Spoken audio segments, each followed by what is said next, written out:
नमस्कार, मी पूनम राणे. साने गुरुजी लिखित श्यामची आई या पुस्तकातील रात्र 7वी कथा पत्रावळ या कथेचं मी आपल्यासमोर वाचन करीत आहे. कोकणात पुष्कळशा घरी पत्रावळीवर जेवण्याची पद्धत आहे. साधेपणात कितीतरी सुंदरता व स्वच्छता असते. ताटात ती कलही लावा, ती पोटात दवडा घाण सारी. माझ्या वडिलांना पत्रावळीवर जेवणे फार आवडे. बायकांना सुद्धा त्रास कमी, ताटे घासाव्याच नकोत. वडील सकाळी शेतावर जावयाचे. इकडे तिकडे फिरून कामधाम करून ते 10च्या सुमारास परत घरी येत असत. येताना फुले, पत्रावळीसाठी पाणी कोणा कुणब्याने दिली असली किंवा शेताच्या बांधावर केलेली असली तर भाजी असे घेऊन घरी यावयाचे. वडील मग स्नान करून संध्यापूजा वगैरे करावयास बसत. आम्ही शाळेतून आलेली मुले पत्रावळी लावायला बसत असू. ताज्या पानाची हिरवीगार पत्रावळ, त्याच पानाचा द्रोण. मला प्रथम पत्रावळ लावताच येत नसे. द्रोण तर अगदी साधत नसे. आमच्या कोकणात एक म्हण आहे, पत्रावळी आधी द्रोणा तो जावई शहाणा. पत्रावळ लावण्यापूर्वी ज्याला तिच्याहून कठीण असा द्रोण लावता येईल तो जावई शहाणाच असला पाहिजे. घरातील मंडळी पत्रावळी लावीत बसत. कधी कधी प्रत्येकाने 5-5 पत्रावळी लावाव्या असे आजीन ठरवून टाकी व प्रत्येकास पाणी वाटून देईल. नाना प्रकारच्या पानाच्या पत्रावळी लावतात. वडाची पाने, पळसाची पाने, कुड्याची पाने, धामणीची पाने, भोकरीची वाटोळी पाने, पांढऱ्या चाप्याची पाने, सर्वांच्या पत्रावळी लावतात. श्राद्धाला मोहाच्या पानाचीही पत्रावळ कोणी मुद्दाम लावतात. चातुर्मासात बायका आंब्याच्या पानाच्या किंवा फणसाच्या पानाच्या पत्रावळीवर जेवणाचे व्रत घेतात. कोकणात पत्रावळीस धार्मिक संस्कृतीत स्थान दिले गेले आहे. झाडांची व त्यांच्या पानांची केवढी थोरवी आहे. श्याम, तू पत्रावळ लावाव्यास शिक, नाहीतर आज जेवावयास मिळणार नाही, असे आईने मला बजावले. मला लावायला येत नाही, मी नाही लावणार, मीही रागानेच म्हटले. माझी बहीण माहेरी आलेली होती. ती मला म्हणाली, श्याम ये, तुला मी शिकवते, कठीण का आहे त्यात काही? मला नको तू शिकवायला जा. मी उर्मटमध्ये त्या प्रेमळ बहिणीस उत्तर दिले. माझी अक्का सुंदर पत्रावळ लावीत असे. माझे वडीलही पत्रावळीवर द्रोण लावण्यासाठी गावात प्रसिद्ध होते.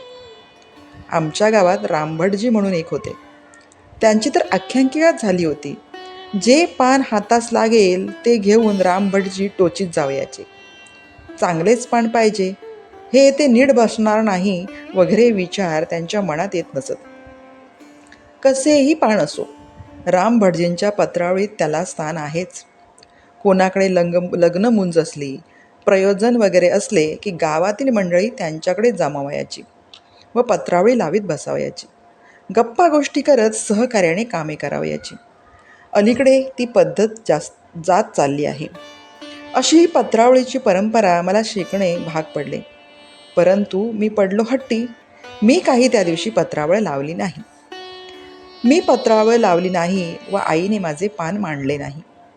ज्याने त्याने आपापली पत्रावळ घेऊन बसावे असे ठरले होते. माझी पत्रावळ नाही, सारेजण हसू लागले. माझ्यासाठी माझी अक्का रदबदली करू लागली. उद्या लावशील ना श्याम पत्रावळ? उद्या शिक हो माझ्याजवळ. आई उद्या लावेल तो, वाढ त्याला आज, असे अक्का म्हणू लागली. परंतु आम्ही एरंडासारखी फुगलो होतो.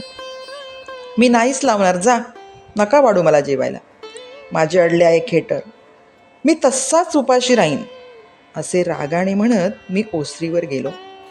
पोटात तर भूक लागली होती.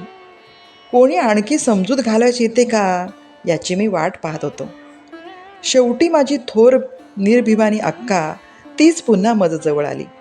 ती म्हणाली, श्याम चल रे जेवावयास, मी उद्या सासरी गेले म्हणजे थोडीच येणार आहे समजावयास. उठ, चल, लहानशे ठोकळे लाव व त्यावर बस जेवावयास. 3 पानाच्या लहान पत्रावळीस ठेकोळे म्हणतात. 4 पानाच्या पत्रावळीस चौफुला म्हणतात. पळसाचे मोठे पान असले तर एकाच पानावर आम्ही मुले जेवत बसू. एकच पान पुरे होत असे. वाटोळी मोठी पत्रावळ, तिला घेरेदार पत्रावळ म्हणतात. माझ्या वडिलांना लहान पत्रावळ आवडत नसे. चांगली मोठी गोलदार आवडत असे. रानात भरपूर पाने असतात, त्याला काटकसर कशाला? विस्तीर्ण पात्र भोजनम, जेवावयास मोठे पान घ्यावे, असे ते म्हणत. अक्काच्या शब्दाने मी विरघळलो. सासरी गेल्यावर ती थोडीच रुसणाऱ्या भावाजवळ आली असती. 2 दिवस ती आली होती, तरी मी तिच्याशी नीट वागलो नाही. मला वाईट वाटले, डोळ्यात पाणी आले. अक्काने माझ्या हातात पान दिले.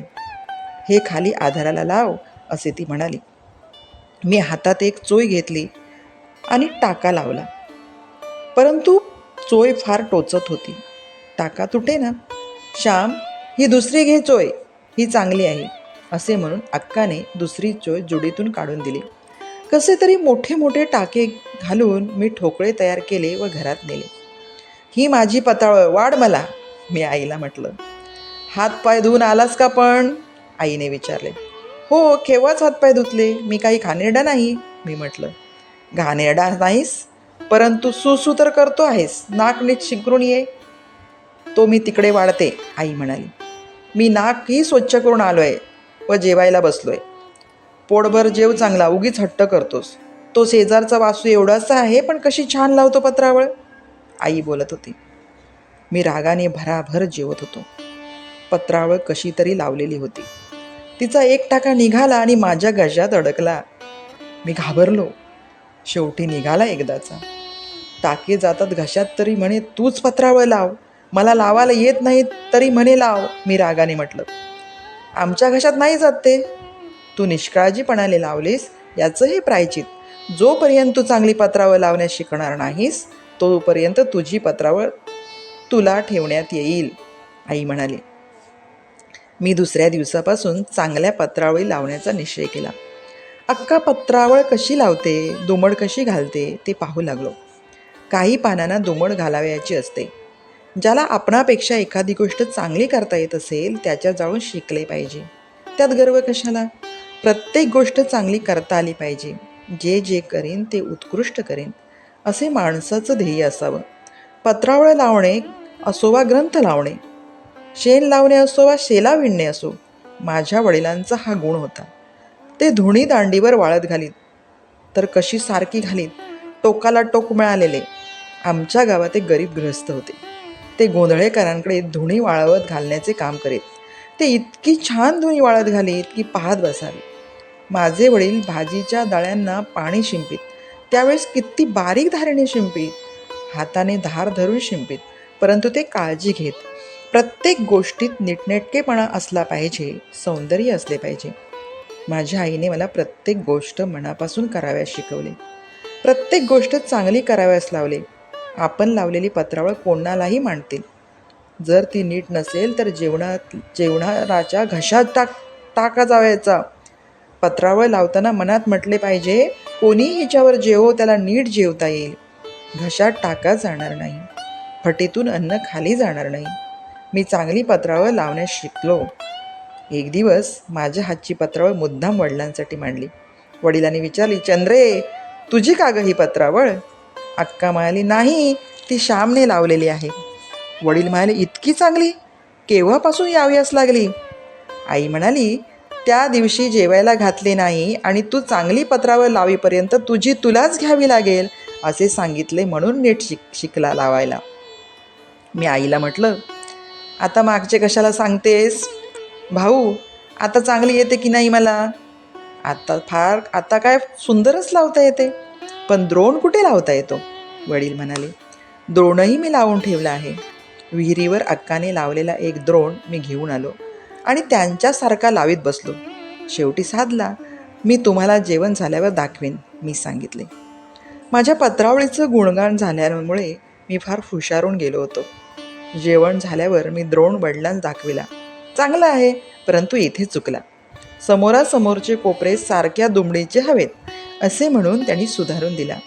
मी तो सुधारलेला द्रोण आईला नेऊन दाखवला. आता कोण रागे भरेल? उगीच हट्ट करतो आणि मला हे येणार नाही, ते येणार नाही म्हणतोस. अरे, देवाने ज्याला हातपाय दिले त्याला सारे काही करता येतं. मनात मात्र हवे. चंद्रे, याला एक जर्दाळू दे, शिकल्याबद्दल खाऊ. आईने सांगितल्याप्रमाणे अक्काने फडताळातून एक जर्दाळू मला दिला. तो किती गोड लागला. समुद्र मंथनानंतर देवांना अमृतही तितके गोड लागले असेल. गोडी वस्तूत नसून वस्तूसाठी केलेल्या श्रमात आहे आणि कर्मातच आनंद आहे. धन्यवाद.